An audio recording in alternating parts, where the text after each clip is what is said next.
Hello friends, welcome to my channel. तो आज के वीडियो में हम डिस्कस करने वाले हैं एडुटेरिया पब्लिकेशन का जो 7500 प्लस बुक आया है उसका प्रैक्टिस सेट नंबर 21 को। तो यह जो है बहुविकल्पीय प्रश्न के साथ यह प्रैक्टिस सेट है जिसमें आपको वस्तुनिष्ठ समान अध्ययन के सभी प्रश्न पूछे जाएंगे जो कि सभी प्रतियोगी परीक्षा के लिए बहुत ही उपयोगी है। तो इस बुक में कुल 150 प्रैक्टिस सेट दिए हुए हैं। कितने 150 प्रैक्टिस सेट है? तो यह हमारा प्रैक्टिस सेट नंबर 21 है। इसमें कुल आपके 50 प्रश्न होंगे जो प्रैक्टिस सेट नंबर 21 में होंगे। इससे पहले हम लोग 20 प्रैक्टिस सेट तक 1 से लेकर 20 तक अलग अलग वीडियो में कवर कर चुके हैं। तो आप हमारे चैनल को विजिट कीजिए और वहाँ से एक प्लेलिस्ट बना है एडुटेरिया 7500 प्लस करके, वहाँ से आप सारे वीडियो को प्राप्त कर सकते हैं। और हाँ दोस्तों, हमारे चैनल को सब्सक्राइब करना नहीं भूलिएगा, जरूर से ज़रूर सब्सक्राइब कीजिएगा। तो चलिए, प्रैक्टिस सेट नंबर 21 एडुटेरिया का अब स्टार्ट होता है जो कि वस्तुनिष्ठ समान अध्ययन के साथ है। देखिए एडुटेरिया का तो पहला प्रश्न आपका सेट नंबर 21 का है, निम्नलिखित में से कौन शुक्ल यजुर्वेद की संहिता है? शुक्ल यजुर्वेद की संहिता है तो ऑप्शन 1 है आपका विजय सनेयी, बी है आपका मैत्रेयी, सी है आपका तैत्तिरीय और डी है आपका काठक। तो आपको कमेंट में करेक्ट आंसर बताइए दोस्तों कौन सा है। ये शुक्ल यजुर्वेद की संहिता वो है आपका वाजसनेयी, यानी ऑप्शन नंबर ए इसका करेक्ट आंसर है वाजसनेयी। हाथी गुम्फा का अभिलेख किस विषय के विषय में जानकारी का स्रोत है? हाथी गुम्फा का अभिलेख यह खारवेल राजा जो है, खारवेल शासक है, उनके विषय में जानकारी का स्रोत है। सो ऑप्शन नंबर ए इसका करेक्ट आंसर है। निम्नलिखित में से किन स्थानों पर मध्यपाषाण काल में पशुपालन के प्रमाण मिले हैं? वो मिले हैं बागोर में। कहाँ? बागोर स्थान में मध्यपाषाण काल में पशुपालन के प्रमाण मिले हैं। सो ऑप्शन सी इसका करेक्ट आंसर है। अलाउद्दीन खिलजी ने किस हिंदू शासक को राय रायन की उपाधि दी थी?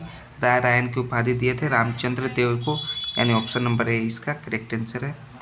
हजूर साहब का गुरुद्वारा किसकी याद या स्मृति में बना था? हजूर साहब का गुरुद्वारा वो बना था गुरु गोविंद सिंह की याद में। सो ऑप्शन नंबर बी इसका करेक्ट आंसर हो जाएगा। किस मुगल शासक के समय भित्ति चित्रकारी की शुरुआत हुई? यह शुरुआत हुआ अकबर के समय में, यानी ऑप्शन नंबर बी इसका करेक्ट आंसर है। निम्नलिखित में से किसने सल्तनत काल में प्रचलित डाक व्यवस्था का विस्तृत विवरण दिया है? वो दिया है इब्न बतूता ने। सो ऑप्शन नंबर इसका सी करेक्ट आंसर हो जाएगा दोस्तों। निम्न में से कौन सा युग्म सही सुमेलित नहीं है, यानी फॉल्स है? एक तरफ समाचार पत्र, एक तरफ संस्थापक या संपादक का नाम दिया हुआ है। इसमें जो है आपका सीजे वतन के संस्थापक प्रेमचंद्र, ये सही सुमेलित है। इंडियन स्ट्रगल के सुभाष चंद्र बोस, ये भी सही सुमेलित है। फ्री हिंदुस्तान के तारकनाथ दास, ये भी सही सुमेलित हैं। यानी कि उपरोक्त में से कोई भी जो नहीं है जो सही सुमेलित नहीं है। सो ऑप्शन नंबर डी इसका करेक्ट आंसर होगा। प्रत्येक प्रांत में अकाल योग की स्थापित करने की सिफारिश किसने की थी? अकाल आयोग की स्थापित करने की सिफारिश कौन किए थे? वो किए थे आट्रेची आयोग ने। किसने?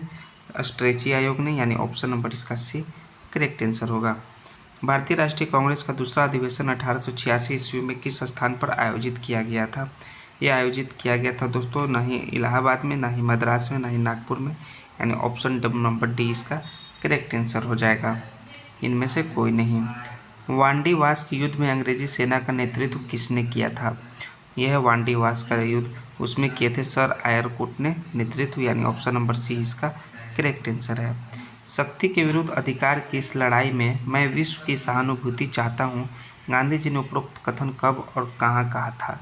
यह दोस्तों इसका करेक्ट आंसर होगा 1930 ईस्वी में कहा था, यानी ऑप्शन नंबर 20 का करेक्ट आंसर हो जाएगा। गांधी इनविट समझौता के दौरान। लेखानुमोदन, रिपोर्ट ऑन अकाउंट और अंतरिम बजट के बीच क्या अंतर है और इनमें से कौन सा कथन सही है वो आपको बताना है। इसमें से जो आपका था दोस्तों अंतर यही है कि लेखानुमोदन सरकार के बजट के व्यय मात्र से संबंध होता है, जबकि अंतिम बजट में व्यय तथा आवृत्ति दोनों सम्मिलित होता है। यही दोनों के बीच अंतर है। सो ऑप्शन 2 यानी ऑप्शन नंबर 20 का करेक्ट आंसर हो जाएगा। केवल दो कथन। सूची 1 को सूची 2 के साथ सुमेलित कीजिए और सही उत्तर का चयन कीजिए। सूची 1 और सूची 2। तो 10वीं अनुसूची जो है दल बदल कानून से, यानी कि एक आपका 2 हो जाएगा। 9वीं अनुसूची कुछ अधिनियमों का विधि मान्यकरण से, यानी कि बी का आपका 3 हो जाएगा। 7वीं अनुसूची जो है विधायकी शक्तियों का विवरण से, यानी कि सी का 4। और 8वीं अनुसूची भाषाएं से, यानी कि डी का 1 2 3 4 1। सो ऑप्शन नंबर बी इसका करेक्ट आंसर होगा। 14वां प्रश्न का, भारतीय संविधान में उल्लेखित व्यापार और वाणिज्य की स्वतंत्रता की अवधारणा निम्नलिखित में से किस देश के अनुभव से प्रेरित है? वो ऑस्ट्रेलिया देश के अनुभव से प्रेरित है, यानी ऑप्शन नंबर इसका बी करेक्ट आंसर होगा दोस्तों। नेक्स्ट है 16वां प्रश्न, भारत के संविधान का कौन सा कल्याणकारी राज्य के आदर्श की घोषणा करता है? वो करता है राज्य की नीति के निर्देशक तत्व, यानी ऑप्शन नंबर ए इसका करेक्ट आंसर है। भारत के संविधान के उद्देश्यों में से एक के रूप में आर्थिक न्याय का किसमें उपबंध किया गया है? यह उपबंध किया गया है उद्देशिका और राज्य के नीति निर्देशक तत्व में, यानी ऑप्शन नंबर बी इसका करेक्ट आंसर है। उच्चतम न्यायालय द्वारा परामर्श जारी करने का संबंध में कौन सा कथन सही है? इसके बारे में जो है किसी अधिकारी को सरकारी आदेश निभाने के लिए जो उच्चतम न्यायालय द्वारा परामर्श जारी करने के संबंध में कथन सत्य है। सो ऑप्शन ए इसका 18वां का सही आंसर होगा। भारत में नए राज्य के निर्माण के लिए विधेयकों को संसद में पारित करने की आवश्यकता है। क्या है? साधारण बहुमत के द्वारा, यानी ऑप्शन नंबर ए इसका करेक्ट आंसर होगा।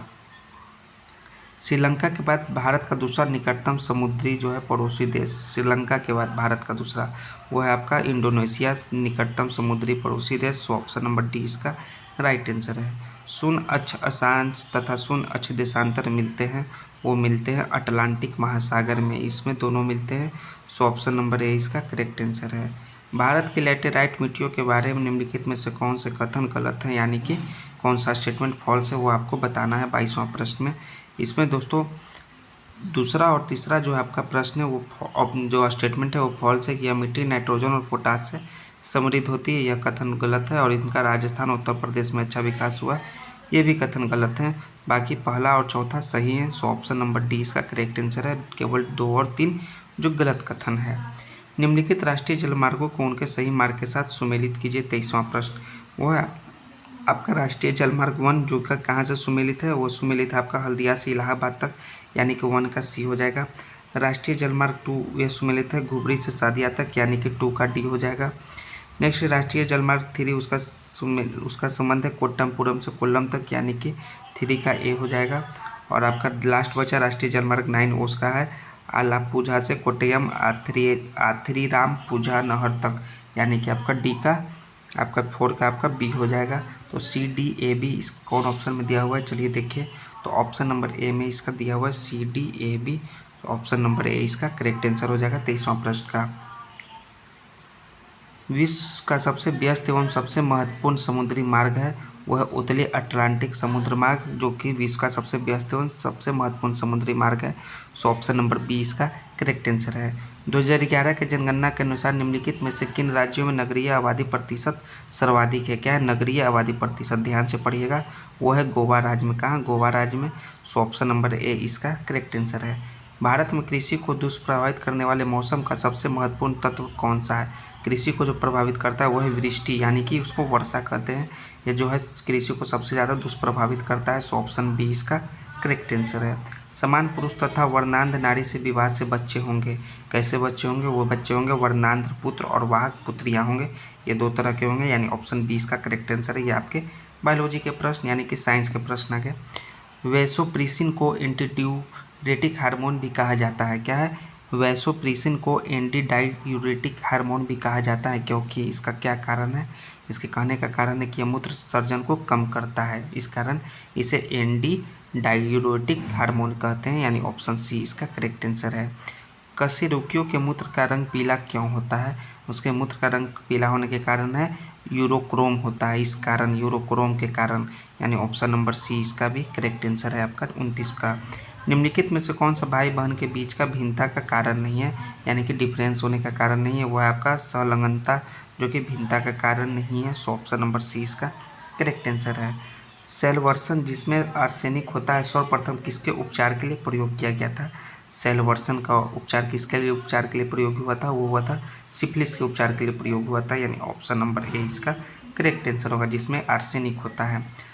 आंत्र अंकुरों के संदर्भ में कौन सा कथन सत्य नहीं है? पढ़िए, यानी कि कौन सा कथन गलत है, ये आपको बताना है।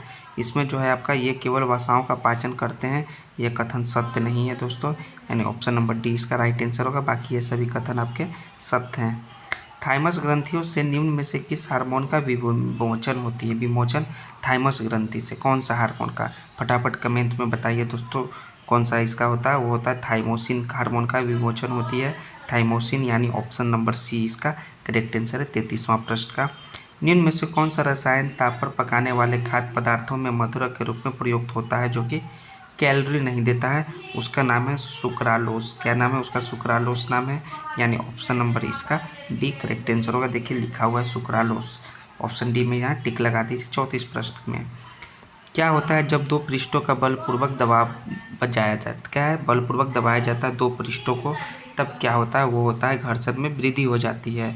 सो ऑप्शन नंबर 20 का करेक्ट आंसर है। साइंटिफिक रीजन वाले प्रश्न है। निम्न में कौन सा तत्व प्रकृति में सर्वाधिक धात्विक है? कौन सा तत्व? वो है आपका बैरियम। बी है आपका सर्वाधिक धात्विक है, यानी ऑप्शन नंबर ए इसका करेक्ट आंसर है। निम्न में से कौन सा गुणधर्म आवर्त सारणी में तत्वों की स्थिति के अधीन नहीं होता है? वो होता है तत्व का रंग जो होता है आवर्त सारणी में तत्वों की स्थिति के अधीन नहीं होता है। सो ऑप्शन नंबर 20 का करेक्ट आंसर है 37 प्रश्न का। निम्नलिखित में से कौन सा एक जो है उपधातु का उदाहरण है? उपधातु का उदाहरण इनमें से वो है दोस्तों सिलिकॉन। सिलिकॉन जो है आपका उपधातु का उदाहरण है, यानी ऑप्शन नंबर इसका डी करेक्ट आंसर हो जाएगा। बहुत उच्च तापमान को मापने के लिए हम प्रयोग करते हैं, उसके लिए हम प्रयोग करते हैं ताप वैद्युति तापमापिका, यानी ऑप्शन नंबर ए इसका करेक्ट आंसर है। बहुत उच्च तापमान को मापने के लिए ताप वैद्युत तापमापिका का उपयोग करते हैं। जल शोधन में कौन सी प्रक्रिया का उपयोग किया जाता है? देखिए जल शोधन में कौन सी प्रक्रिया का प्रयोग होता है उसका नाम है विपरीत परासन का उपयोग, यानी ऑप्शन नंबर सी इसका राइट आंसर है। पारिस्थितिक तंत्र में ऊर्जा प्रवाह के संदर्भ में कौन सा कथन जो है असत्य है, यानी कि गलत है? इसमें जो है कि प्रत्येक पोषण स्तर से बढ़ते पोषण स्तर की ओर श्वसन द्वारा निर्मुक्त ऊर्जा की मात्रा घटती जाती है। यह जो कथन है वो सरासर गलत है, असत्य है, यानी ऑप्शन नंबर सी इसका राइट आंसर हो जाएगा पारिस्थितिक तंत्र में ऊर्जा प्रवाह के संबंध में। निम्नलिखित में से किसे वन जीव यानी संरक्षण अधिनियम 1972 के तहत अधिसूचित नहीं किया गया? कौन से अभ्यारण्य को? उसका नाम है दोस्तों बायोस्फीयर रिजर्व को, जिसको वन जीव संरक्षण अधिनियम 1972 के तहत अधिसूचित नहीं किया गया है, यानी ऑप्शन नंबर डी इसका करेक्ट आंसर है। चर्चित पुस्तक अर्थशास्त्र गांधी में लेखक कौन है? अर्थशास्त्र गांधी के लेखक कौन है? उसके लेखक हैं जयतीर्थ राव जी, यानी ऑप्शन नंबर बी इसका राइट आंसर है। नेक्स्ट है 44 प्रश्न। पूर्वी हिमालय क्षेत्र के लाल पांडा संरक्षण हेतु लाल पांडा परियोजना को कब लागू किया गया था? यह लागू किया गया था 1994 ईस्वी को, यानी ऑप्शन नंबर इसका भी बी करेक्ट आंसर है। उष्णकटिबंधीय मरुस्थलीय क्षेत्रों की वनस्पति क्या कहलाती है? तो उष्णकटिबंधीय मरुस्थलीय क्षेत्रों की जो वनस्पति कहलाती है वो कहलाती है दोस्तों कौन सा? बताइए फटाफट। जेरोफाइट। कौन है? जेरोफाइट कहलाती है। सो ऑप्शन बी इसका करेक्ट आंसर होगा।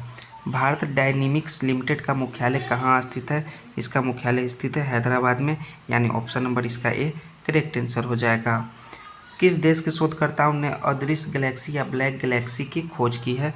वो किया है इटली के शोधकर्ता ने, यानी ऑप्शन नंबर इसका डी करेक्ट आंसर है 47 प्रश्न का। नेक्स्ट है आपका विपणित अधिशेष क्या है? विपणित अधिशेष आपके इकोनॉमिक्स के प्रश्न 48वां। इसका मतलब होता है किसानों द्वारा उत्पादन का बाजार में बेचा गया अंश, वो होता है विपणित अधिशेष। सो ऑप्शन नंबर ए इसका राइट आंसर है। मानव विकास रिपोर्ट में लिंग असमानता सूचकांक GII को किस वर्ष शामिल किया गया था? वो शामिल किया गया था 2010 ईस्वी से, यानी ऑप्शन नंबर इसका सी करेक्ट आंसर हो जाएगा। लास्टवां 50वां प्रश्न है। निम्नलिखित खिलाड़ियों को उनके खेलों के साथ सुमेलित कीजिए। एक तरफ है खिलाड़ी और दूसरी तरफ है खेल। तो उन्नति हुड्डा का संबंध है आपका बैडमिंटन से, यानी कि एक का सी हो जाएगा। उसके बाद क्या है? अनाहत सिंह का संबंध है स्क्वैश से, यानी कि आपका 2 का बी हो जाएगा। नेक्स्ट है आपका दूती चंद का संबंध है एथलेटिक्स से, यानी कि 3 का ए। और अमित पंघाल का संबंध है बॉक्सिंग से, यानी कि 4 का डी। CBAD इसका करेक्ट ऑप्शन है। तो ऑप्शन नंबर देखिए इसका डी में CBAD लिखा हुआ है, ऑप्शन नंबर डी इसका करेक्ट आंसर है।